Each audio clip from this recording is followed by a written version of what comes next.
வணக்கம். வாழ்க வளமுடன். ஸ்ரீ கோமாதா சோதிட ஆய்வு நிலையம், இளம்புவனம், எட்டயபுரம், தூத்துக்குடி மாவட்டம். சோதிடர் வே. வெள்ளைசாமி. அலைபேசி எண் 63 83 83 61 94. இந்த எண்ணிற்கு தொடர்பு கொண்டு உங்களுடைய சந்தேகங்களை கேட்கலாம்.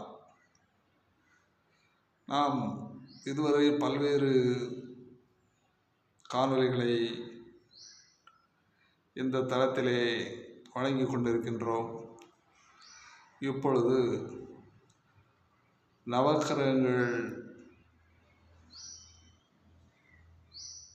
நவக்கிரகனுடைய காரகத்துவத்தை பற்றி இப்பொழுது காணொலிகளை வழங்க இருக்கின்றோம். முழுமுதல் கிரகமான நவக்கிரக நாயகனான சூரிய பகவான், அவர் ஒரு ஆழ் கிரகமாவார். அவர் பாவக்கிரகமாகவும் செயல்படுவார். ஆரஞ்சு நிறம் கொண்டவர், கிழக்கு திசையிலிருந்து உதித்து வருபவர். இவர் சூரியன் தந்தைக்கு காரகனாகவும், கண், இருதயம், முதுகு தண்டுவடம், உண்மை பேசுதல், நேர்மை குணம், பெருமை, தலை, முகம், சுகம், வீரியம், புகழ், கௌரவம், ஊர் நாட்டாண்மை, தைரியம், தொழில், அதிர்ஷ்டம், செம்பு, வலிமை,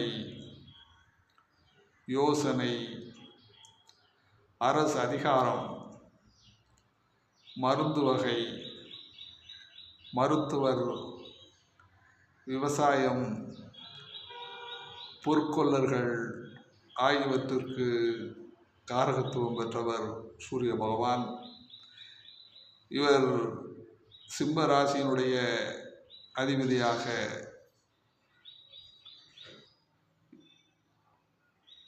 அதிபதியாகவும்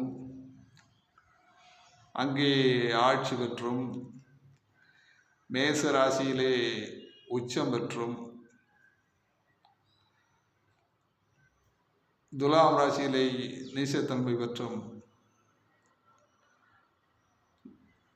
சில நட்பு வீடுகளிலேயும் பகை வீடுகளிலும் இருந்து ஒவ்வொரு சாதகரையும் அவர் இருக்கக்கூடிய நிலையிலிருந்து நன்மைகளையும் தீமைகளையும் வழங்கி கொண்டிருப்பார்.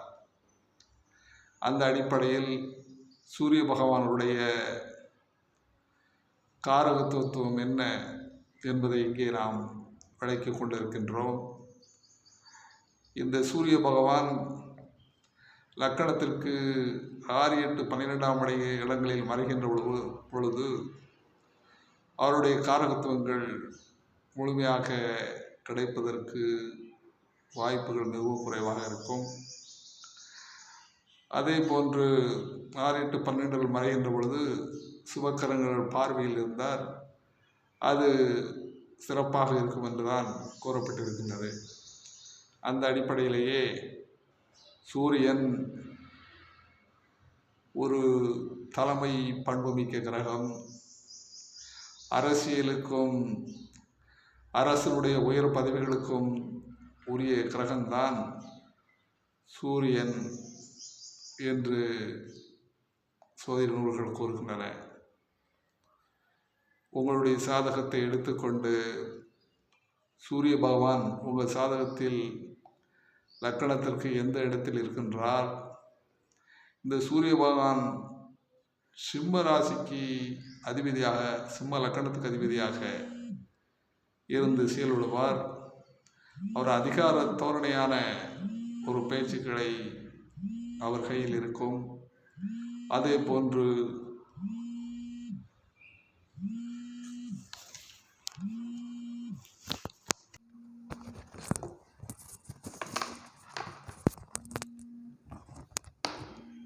வாழ்க.